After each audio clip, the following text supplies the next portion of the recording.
Hey guys, what's up? It's me विकल्प तपाई सबैलाई मेरो च्यानलमा स्वागत छ। We are already in 72nd video of C programming tutorials in Nepali series। यसमा हामी डिस्कसन गर्ने छौं void pointers र null pointers को बारेमा। सेल्फ रेफरेन्शियल स्ट्रक्चर को भिडियोमा डिस्कसन गर्दा मैले null भनेर लेखिराको थिएँ, null pointer भनेर तपाईलाई भनिराको थिएँ। त्यसको मिनिङ चाहिँ के हुन्छ त्यो पनि डिस्कसन गर्छौं। प्लस स्पेशल टाइपको पोइन्टर्सहरु void pointer भन्ने छ हाम्रो C programming ल्याङ्ग्वेजमा, त्यो भनेको के हो पनि we will try to discuss them। Okay, void pointers को बारेमा डिस्कसन गर्नको लागि मैले एउटा फाइल बनाएको छु जसमा मैले स्टुडेन्ट भन्ने स्ट्रक्चर बनाएको छु, एज भन्ने इन्टिजर भेरिएबल, रेट भन्ने फ्लोट भेरिएबल, लेटर भन्ने क्यारेक्टर भेरिएबल र एस भन्ने स्ट्रक्ट स्टुडेन्टको भेरिएबल बनाएको छु। void pointers are those special kind of pointers that can point to any data type है। त्यो पोइन्टरले हामीले जस्तोसुकै डेटा टाइपलाई चाहिँ पोइन्ट गर्न सकिन्छ। पहिला डिस्कस गरे जसरी मैले इन्टिजर ptr भनेर इन्टिजर पोइन्टर बनायो भने यसले कसलाई पोइन्ट गर्न सक्छ? इन्टिजरलाई पोइन्ट गर्न सक्छ। This ptr can hold the address of an int है। त्यसै जस्तो मैले float asterisk ptr भनेर बनाउँथे भने त्यसले स्टोर गर्थ्यो फ्लोटिङ पोइन्ट डेटा टाइपको एउटा भेरिएबलको एड्रेसलाई। तर मैले यदि void pointer बनाए भने त्यसले इन्टिजर भेरिएबलको एड्रेस पनि स्टोर गर्न सक्छ, फ्लोटिङ पोइन्ट भेरिएबलको एड्रेस पनि स्टोर गर्न सक्छ, एज वेल एज स्ट्रक्चरको एड्रेसलाई पनि स्टोर गर्न सक्छ। जस्तोसुकै डेटा टाइपको एड्रेसलाई स्टोर गर्न सक्छ, त्यस्तो स्पेशल पोइन्टरलाई हामीले void pointer भनेर भन्छौं। void pointerलाई डिक्लेयर गर्ने सिन्ट्याक्स चाहिँ कस्तो हुन्छ भन्दा हामीले void भनेर लेख्छौं एज अ डेटा टाइप, त्यसपछि asterisk ptr है। यसरी int asterisk ptr लेख्दा इन्टिजर पोइन्टर हुन्थ्यो भने void asterisk ptr लेख्दा void pointer हुन्छ यो। अब मैले ptr ले पोइन्ट गर्न खोज्दै छु एज लाई, त्यो हो भने मैले के लेख्नु पर्छ? ptr इक्वल्स टु एम्परसेन्ड एज भनेर भन्नु पर्छ हैन।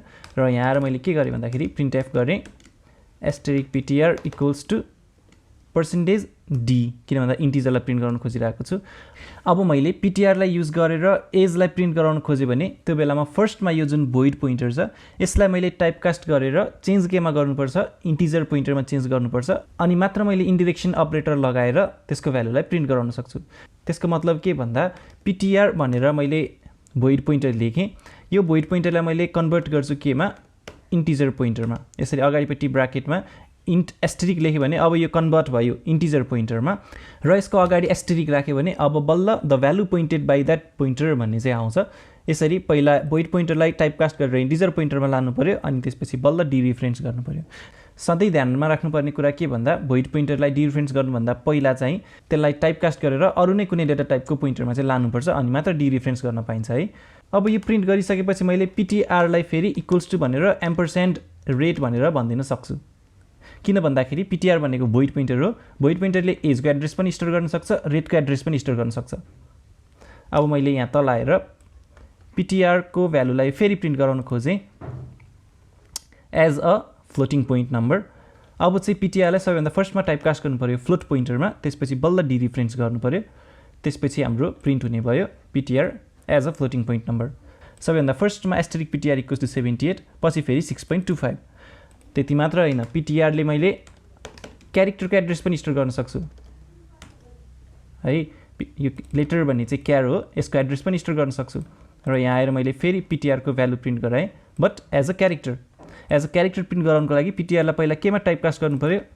क्यारेक्टर पोइन्टरमा, त्यसपछि बल्ल asterisk लगाउनु पर्यो। सेभ गरे, रन गरे। Now ptr acts as a character pointer है।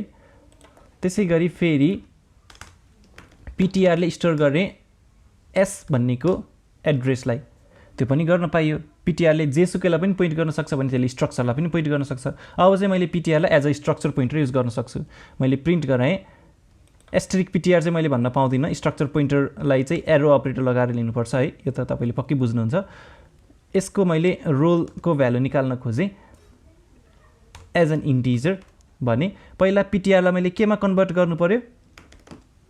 स्ट्रक्ट स्टुडेन्ट टाइपको पोइन्टरमा टाइपकास्ट गर्नु पर्यो है। त्यसपछि मात्र यसलाई यो होल जुन ब्र्याकेट छ यो ब्र्याकेटलाई यसरी एरो अपरेटर लगाएर अनि नेम भनेर भन्न सक्यो अथवा रोल भनेर भन्न सक्यो है। पहिला सुरु टाइपकास्ट केमा गर्नु पर्यो? स्ट्रक्ट स्टुडेन्टको पोइन्टरमा चाहिँ टाइपकास्ट गर्नु पर्यो। यसलाई रन गरे भने अब ptr को रोल नम्बर 1 भनेर आउने भयो। यसरी एउटै भोइड पोइन्टरले हामीले फरक भेरिएबल्सहरुको एड्रेस पनि स्टोर गर्दै गयौं, हामीले रियुज गर्दै गयौं है। भोइड पोइन्टर चाहिँ एकदमै इम्पोर्टेन्ट कहाँनेर चाहिँ हुन्छ भन्दा मेमोरी एलोकेसन गराउने फंक्शन्सहरुमा है। हामीले पछिको भिडियोजमा पनि हेर्छौं डाइनामिक मेमोरी एलोकेसन गर्दाखेरि इन्टिजरलाई स्टोर गर्नको लागि मैले मेमोरी डाइनामिकली एलोकेटेड गर्नु पर्यो भने पनि मैले त्यही फंक्शनले गर्न सक्छु। स्ट्रक्चरलाई स्टोर गर्नको लागि डाइनामिक मेमोरी एलोकेट गर्नु पर्यो भने पनि मैले त्यही फंक्शन युज गर्छु। फ्लोटको लागि पनि त्यही फंक्शन युज गर्छु, डबलको लागि पनि त्यही फंक्शन युज गर्छु। भने धेरै डेटा टाइपको लागि एउटै फंक्शनले कसरी काम गर्न सक्छ त भन्ने क्वेशन उठ्न सक्छ हैन। हो, त्यहीनेर चाहिँ हाम्रो भोइड पोइन्टर काम आयो। किन भन्दाखेरि जुन फंक्शनले मेमोरी एलोकेटेड गरिदिरहेको छ त्यो मेमोरी एलोकेसन गरिसकेपछि त्यो मेमोरी मध्येको सबैभन्दा फर्स्ट बाइटलाई पोइन्ट गर्ने पोइन्टरलाई एज अ भोइड पोइन्टर चाहिँ रिटर्न गरिदिन्छ त्यो फंक्शनले। इन्टिजर पोइन्टर रिटर्न पनि गर्दैन, फ्लोट पोइन्टर रिटर्न पनि गर्दैन, क्यारेक्टर पोइन्टर पनि रिटर्न गर्दैन। किनकि यदि इन्टिजर पोइन्टर रिटर्न गर्थ्यो भने त त्यो ब्लकमा इन्टिजरलाई मात्र लगेर राख्न मिल्थ्यो। यदि त्यसले फ्लोट पोइन्टर रिटर्न गर्थ्यो भने त्यो ब्लकमा फ्लोट मात्र लगेर राख्न सकिन्थ्यो। तर यदि त्यसले भोइड पोइन्टर रिटर्न गर्यो भने त त्यो पोइन्टरलाई हामीले जुनसुकै डेटा टाइपको पोइन्टरमा टाइपकास्ट गर्न सकिन्छ। फर एक्जाम्पल इन्टिजर पोइन्टरमा पनि टाइपकास्ट गर्न सकिन्छ, फ्लोट पोइन्टरमा पनि टाइपकास्ट गर्न सकिन्छ। भनेपछि भोइड पोइन्टर रिटर्न गर्नाले त्यो फंक्शन चाहिँ जेनेरिक हुन्छ, त्यसले जुनसुकै डेटा टाइपलाई पनि काम गर्न सक्छ। त्यहाँनिर चाहिँ भोइड पोइन्टर एकदमै युजफुल हुन्छ। त्यसको एक्जाम्पल पछि पनि हामी हेर्छौं। अहिलेको लागि बुझ्न अलिकति गाह्रो भयो भने it is not an big issue, पछि फेरि हामीले हेर्नेछौँ। ओके, हामीले भोइड पोइन्टरलाई युज गरेर जस्तोसुकै डेटा टाइपलाई पोइन्ट गर्न सकिन्छ त भन्यो। तर how is this even possible? किनकि फरक डेटा टाइपहरुको साइज फरक हुन्छ भने अनि एउटै पोइन्टरले तिनीहरुलाई पोइन्ट गर्न मिल्ने पनि हुन्छ र भन्ने क्वेशन लाग्न सक्छ है। तर यसको कन्फ्युजन पनि म क्लियर गरिदिहाल्छु। डेटा टाइपहरुको साइज फरक हुन्छ मैले मान्छु, किनकि इन्टिजरको टाइप 4 बाइट हुन्छ। त्यसपछि स्ट्रक्चर डिफाइन गर्यो भने स्ट्रक्चर भित्रको मेम्बर्सहरु जति स्पेस खान्छ त्यो सबै जोडेर जति बाइट हुन्छ त्यति बाइट चाहिँ स्ट्रक्चरले खान्छ। फ्लोट भन्यो भने 4 बाइट, डबल भन्यो भने 8 बाइट खान्छ। तर तिनीहरुको पोइन्टर्सहरु जुन छ, पोइन्टर्सहरुको चाहिँ साइज सधैं एउटै हुन्छ। इन्टिजर पोइन्टरको साइज पनि एउटै हुन्छ, डबल पोइन्टरको पनि साइज एउटै हुन्छ, स्ट्रक्चर पोइन्टरको पनि साइज एउटै हुन्छ। त्यो चाहिँ किन भन्दाखेरि पोइन्टर भनेको त इट इज एड्रेस हैन। इन्टिजर पोइन्टर पनि एड्रेस हो, फ्लोट पोइन्टर पनि एड्रेस हो, स्ट्रक्चर पोइन्टर पनि एड्रेस हो र तिनीहरु गएर स्टोर हुने पनि एउटै मेमोरी हो नि हैन र। तिनीहरुको मेमोरी एड्रेस रेन्ज पनि एउटै नै हुन्छ। त्यसको कारणले एउटा इन्टिजर भेरिएबलको एड्रेसको रेन्ज जति हुन्छ स्ट्रक्चर भेरिएबलको एड्रेसको रेन्ज पनि त्यति नै हुन्छ, किनकि तिनीहरु दुईटा गएर स्टोर हुने भने एउटै मेमोरीमा हो, एउटै र्याम अथवा एउटै मेन मेमोरीमा हो। र इनफ्याक्ट कुरा गर्दा भोइड पोइन्टरको साइज पनि त्यति नै हुन्छ। इन्टिजर पोइन्टरको साइज जति हुन्छ, स्ट्रक्चर पोइन्टरको साइज जति हुन्छ, भोइड पोइन्टरको साइज पनि त्यति नै हुन्छ। त्यसकारणले यदि सबै पोइन्टर्सहरुको साइज एउटै हुन्छ भने त भोइड पोइन्टरले स्ट्रक्चर पोइन्टर अथवा इन्टिजर पोइन्टरको रूपमा पनि काम गर्न सक्ने भयो नि हैन। त्यसकारणले साइज फरक हुने भनेको एक्चुअल भेरिएबल्सहरुको हो, तर पोइन्टर भेरिएबल्सहरुको साइज एउटै हुन्छ भनेर बुझ्नु पर्यो। यही कारणले गर्दाखेरि नै भोइड पोइन्टरले जुनसुकै डेटा टाइपलाई पोइन्ट गर्न सक्ने क्यापेबिलिटी भएको चाहिँ हो। अहिलेको लागि चाहिँ we will shift our discussion towards null pointers. Looking at the definition of the null pointers भनेको यस्तै स्पेशल टाइप अफ पोइन्टर हो which points to nothing है। If we want a pointer to point to nothing, then we will use null pointers. So let us see example what it actually means भनेर। Suppose मैले एउटा integer asterisk ptr भन्ने pointer बनाएको छु। Right now मैले यसलाई केही पनि इनिशियलाइज गरेको छैन भने यसलाई नल पोइन्टर भन्न मिल्दैन। यो चाहिँ ड्याङ्ग्लिङ पोइन्टर हो। ड्याङ्ग्लिङ पोइन्टर भन्नुको मतलब यो पोइन्टरले एउटा गार्बेज भ्यालु लिएर बसेको छ which can be valid or invalid, हामीलाई थाहा छैन है। तर कोइन्सिडेन्टली यदि त्यो गार्बेज भ्यालु चाहिँ भ्यालिड मेमोरी एड्रेस हो भने त यो पीटीआरलाई हामीले युज गर्दाखेरि अरु नै कुनै प्रोसेसको मेमोरीलाई अथवा अपरेटिङ सिस्टमले युज गरिरहेको मेमोरीलाई एक्सेस गर्न सक्ने भयो नि हैन। त्यो भने एकदमै डेन्जरस भयो, वी डोन्ट वान्ट दैट है। भने यदि मैले यो पोइन्टरले पोइन्ट्स टु नथिङ भनेर भन्नको लागि चाहिँ मैले जस्ट यसमा नल भनेर असाइन गरिदिन्छु। यसरी नल भनेर असाइन गरेपछि यसको मिनिङ हुन्छ कि पीटीआर पोइन्ट्स टु नथिङ।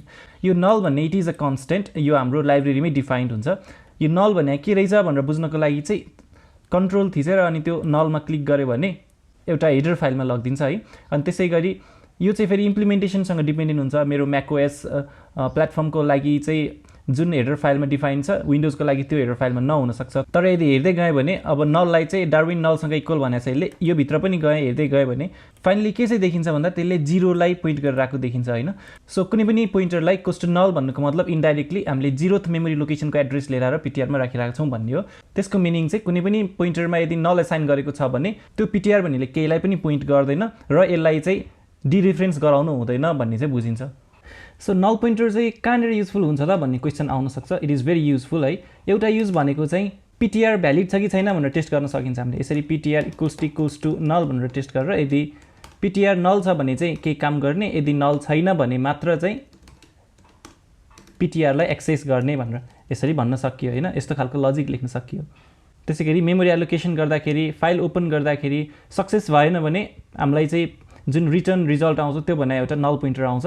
त्यसरी हामीले रिटर्न रिजल्टलाई चाहिँ नलसँग चेक गरेर त्यो फाइल ओपन भयो कि भएन भनेर हेर्न सक्छौँ, मेमोरी एलोकेटेड भयो कि भएन भनेर हेर्न सक्छौँ। यसरी एरर ह्यान्डलिङ चाहिँ गर्न सक्छौँ नल युज गरेर।